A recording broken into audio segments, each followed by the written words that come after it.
right, and we are continuing our conversation with Ashley Morris. Now, Ashley, let's talk a little bit about you, the person, right? So you went to Texas Tech, you got your bachelor's degree in geosciences with an atmospheric science concentration, which is interchangeable with meteorology. And then you went to a geoscientist master's degree, but in geography and natural hazards. So two-part question, what got you interested in weather? And then what made you want to pivot, like not fully away, but a little bit away from weather when you were going for your master's? Man, ever since I was 7, I remember just loving lightning and thunderstorms. Mm-hmm. I would go outside, and I know we're not supposed to go outside, but I would. I won't tell anybody.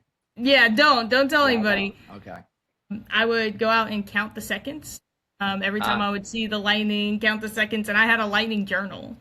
So Really? I would draw it, put the miles. Okay. It was super nerdy. You still have that? I wish I did. I don't. Bummer. Could have made some money off of it or something, maybe. I know. Yeah. But ever since then, I always loved it. And, for me, I think I was always really passionate about, the public safety aspect of, keeping people safe from tornadoes and flooding and lightning. So I always wanted to go in the National Weather Service. That was always kind of the end goal for me until I kind of figured out what emergency management was while I was an undergrad, and it was kind of a option for me to kind of think about. Okay.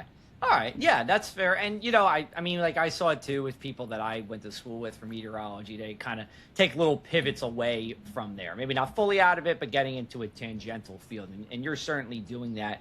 And I should say, you've been in a number of different places getting experience, from the Southern Plains out to Virginia, Baltimore, right? Prince George's County in Maryland too, right? And then you made your way, I'll say, back over to Texas, if that makes sense. When you look at, is there anything that's different between emergency management in the mid-Atlantic as opposed to something that's out in Texas?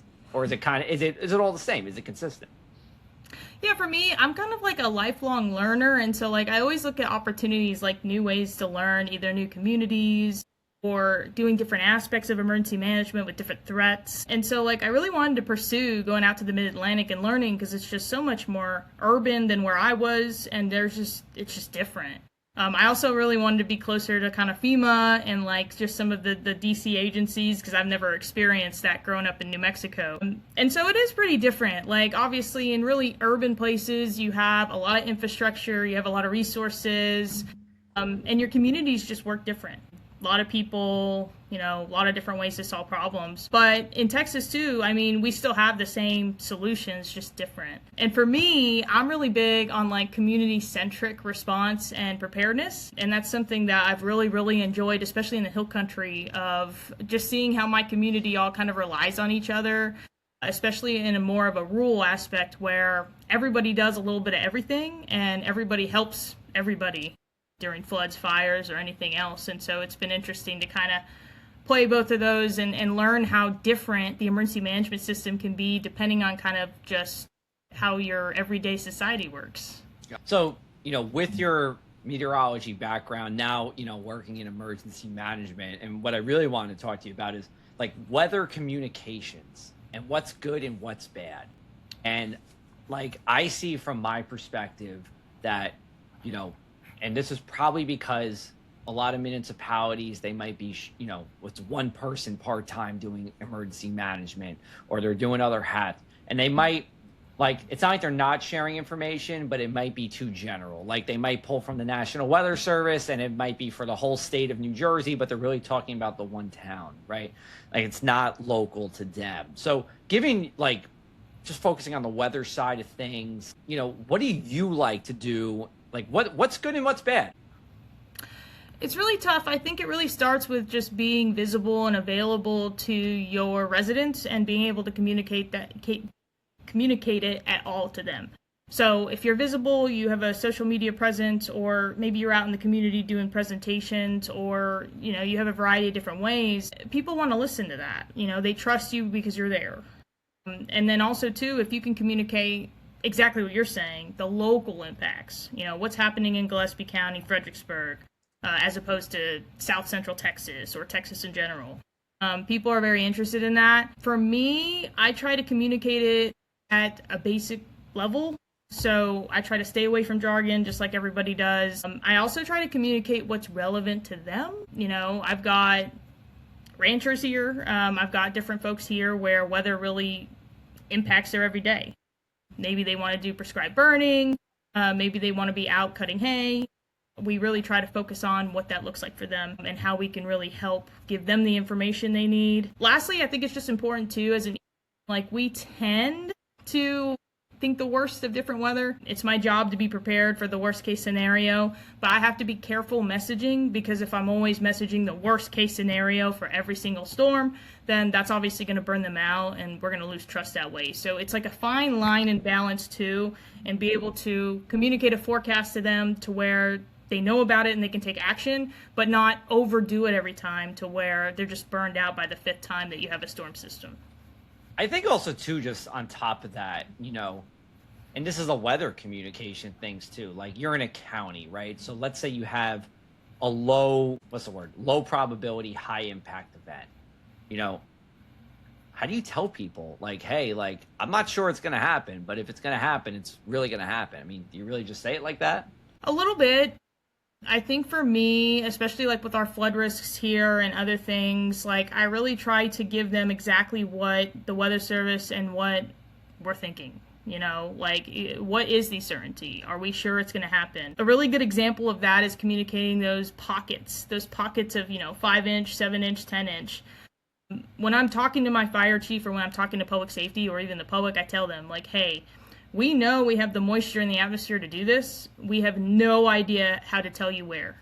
So I can't tell you if it's going to be in Gillespie County with the 10-inch. I can't tell you where, but it's important to know that over the next 12 hours it is possible and that we need to just be prepared to take action in that event. And so we do the same thing on social media with our residents, letting them know this is the potential. But to be honest, there are things that we just cannot forecast at this time with flash flooding. We'll talk a little bit more about flash flooding after the break here. In the meanwhile, enjoy this commercial about the New Jersey Coastal Coalition. Base flood elevation is the level floodwaters are expected to reach in a major storm. Building below it puts your home at risk. Building just 1 foot above it can significantly lower flood insurance costs and reduce flood damage. And don't forget to elevate mechanical equipment like air conditioners and generators. Small changes can make a big difference. This message is brought to you by the New Jersey Coastal Coalition. Tidal flooding can affect roads, homes, and businesses across your area. Check your property's flood risk with our WEMA tool that we have with the New Jersey Coastal Coalition. You can also ask your insurance agent about flood coverage right after you're done listening to this episode. Most homeowners policies don't cover flooding, and a policy may take 30 days to begin. So you don't want to wait till that flooding's happening to get that flood insurance. Never drive through floodwater, elevate valuables and utilities. And before building or making repairs, you want to call your construction management official's office in your town. This message is sponsored by the New Jersey Coastal Coalition. All right, Ashley, so we were kind of talking off camera a little bit about, sometimes you got to spend money to make money, or in this case, to save a lot of money. And again, we find, there's a number of emergency managers out there who are trying their best, but they wear many different hats. Right? This isn't their only job. It might be their part-time job. It might be a part of their job they already have, right? I think you kind of agree with me there, right? Like a little, like investment, even if it takes 10 years to pay off, it will pay off at some point to have, a lot of this training and proper credentials and spending more time on it, dedicating more of a person's time on emergency management too. Yeah, absolutely. I really do think that if you have a professional emergency manager, they have fully trained credentials. I also think, too, they have the bandwidth. Staff your emergency management offices, fund them. I think that the amount of work they can do with preparedness, so that's, resource tracking, that's inventory of supplies, that's pre-disaster contracts for big things that you're going to have to spend during the disaster. And then also preparing your financials. So having all your documents ready for reimbursement and the entire FEMA public assistance process. If you can do that when you have a disaster, you're going to be able to not only get your declaration pretty easy because you'll have your damage assessments, your data, all that paperwork ready to go. But you're also going to be in a good position during that, because you're going to know exactly what FEMA is going to need. You're going to jump through the hurdles, and you're going to be able to get there. And so I think, even if you have one disaster a decade, I think some of the benefits of being able to have multiple staff or a fully staffed person who's trained on that, you're going to be able to get a lot of money back on that. A big part too of reimbursement is like tracking things like donated items or volunteer hours. Those are free resources during disaster that technically can go to your 25% cost share and save you money when you're doing your FEMA package.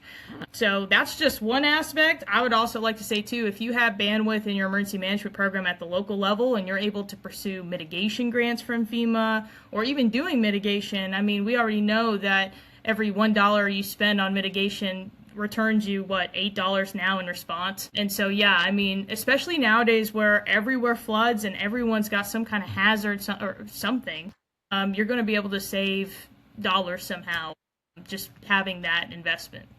Switching topics a little bit, just a solid question here. What do you think meteorologists should know about emergency managers that most don't? Because you see both sides. Yeah, I think it's important to know what we do, how we do, and what our challenges are. So obviously, we've been working closely with meteorologists for a while now, and I think it's kind of clear that we do coordinate, we do share weather information, we do run our alert systems, we are helping our first responders with weather information. But I think really what I want meteorologists to know is, some of the challenges we have. And it kind of goes back to that local level, of staffing or capacity, or sometimes politics with disasters, or some of that stuff. I also want people to definitely know too, with weather information, sometimes it seems easy to make a decision. Hey, that's easy call, evacuate, or hey, why didn't we do this for this flash flood? I think there's a lot of different characteristics and things that go into all of that. And I think that giving meteorologists that viewpoint not only helps them give weather information, but helps better define, I guess, what our rules are, and then also, just some of the challenges we're going through with all that. Got it. In a state like Texas, so huge, obviously, multiple different weather. I'm thinking from weather perspective, multiple different weather threats. Flooding, of course, being one of them. We had, can't remember the day. You're going to remember it though, with pretty significant flooding in the hill country of Texas. What day was that? It was July 16th for my river. 16th for your river, right? And then also last year, what we had in the hill country as well on the 4th of July. So I feel like flooding's kind of top of mind, at least in the emergency management community. But let's just go back to this most recent event you had on July 16th on your river. So what is that, as an emergency manager, what does that look like for you? What are you doing, in the day or two leading up to the event? And what are you doing during the rain as well, to bring that flooding? Yeah, so it's our job every single week to know what the weather is. We need to, know what's coming, be prepared. And so every Monday, Thursday, me personally, I check all the weather data, see what the patterns are. If I start to get concerned about a threat, we start doing what we call situation reports or briefings 3 days out. So we'll do a morning weather report to all of our city and county elected officials, to all of our department heads, to all of our first response chiefs, to all of everybody that needs to know about it, mostly so that our agencies can start preparing. If Public Works needs to go out and clear drains, they have the information to do that. If the fire department wants to start thinking about upstaffing for water rescue, they have an ability to do that. So we start doing just email reports first. If we start to ramp up the threat, typically I'll try to hold a weather conference briefing where I bring everybody on, we give a weather briefing. I talk a little bit about concerns, but then we do a round robin where every single agency head gets to talk about their concerns, their unmet needs, what they're going to be doing to be ready for the storm, as well as what resources they might need. So we started doing that a few days before that flood.